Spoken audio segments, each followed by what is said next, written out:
Today ay August 22.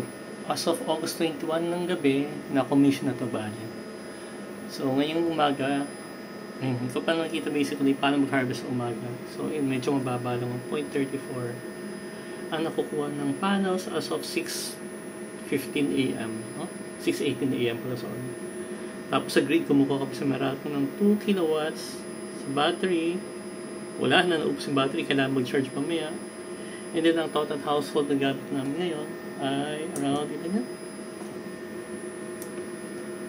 2 kilowatts. So, ayun, as of August 22, 6 a.m. 6:10 a.m. Kagabi, yung battery na-discharge siya, nag-start mag-discharge from 6 a.m. Na-discharge siya, halos mga 10, wala pang 10 a.m. na-ubos na eh. So, yun. Ilang oras ang bali.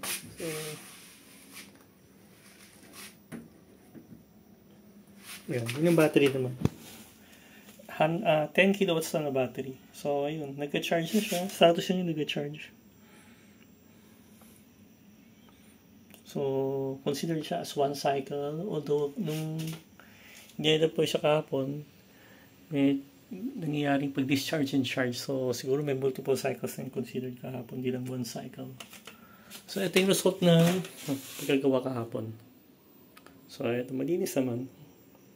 Battery, inverter, tapos ito yung emergency. In case of brownout, ito yung emergency na yung backup pala. So, ayan.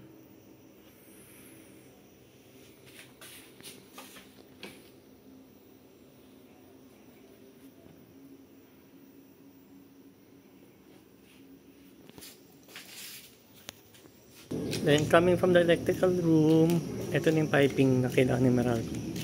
So, ayan. So, ayan. Ito yung nanggaling si Meralco. Ayan. Pinadaan sa sahig. Kaya ang nakabukas to until ma-check ng Meralco and then isisil ulit. Then, ito yung ginapang paakyat punta doon sa net metering. So, ayan yung kuryente. And then, ito yung coming from the panels. So, yun yung source power. Yun yung panels. Yung power coming from the panels. Pumapasok sa inverter. So, yun. Around 30 panels yun.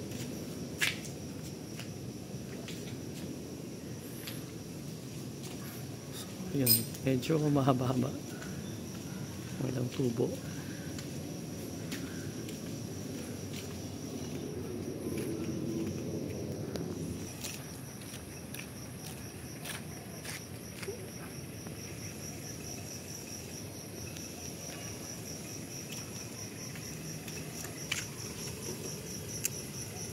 Ito yung limiter, yung puti. Yung limiter connect sa taas. Limiter. So, para hindi mapasa sa Meralco yung mga nakukuha ang power sa solar. So, pero once na so far basically na po ma-approve ang net metering. Hopefully, ganun pa pala. At relocation.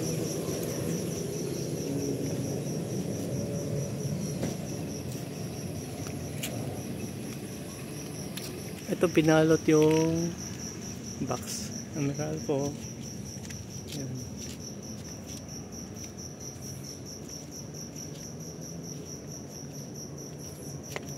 So ayan, yan yung tsura. So later on, mas makikita ko na sa app ano yung talagang naka-harvest, diba?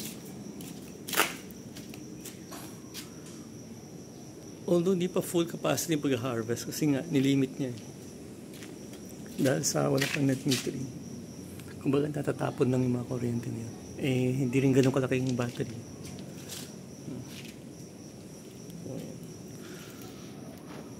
Ayan. So ayan, ngayon as of almost 6:30 na, yung usage bumaba na ng konti kasi napatay na yung aircon. So, even though napatay ang aircon, usage ng electric, more than pa rin sa ginagamit sa nakakuha sa panels. So, dito talaga malaking tulong ng net metering.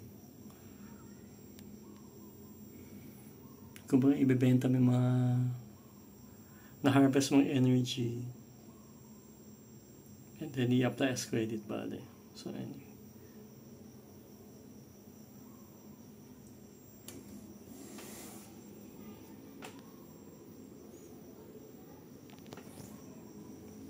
Ayan, medyo pino na pinagawa.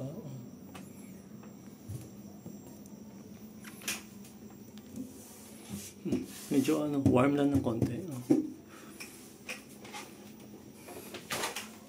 Yung ginagawa ng ibang nakita kong may inverter, tutukan ng electric fan or even nag-install man ng aircon pa sa dyan para tumagal ang buhay ng inverter.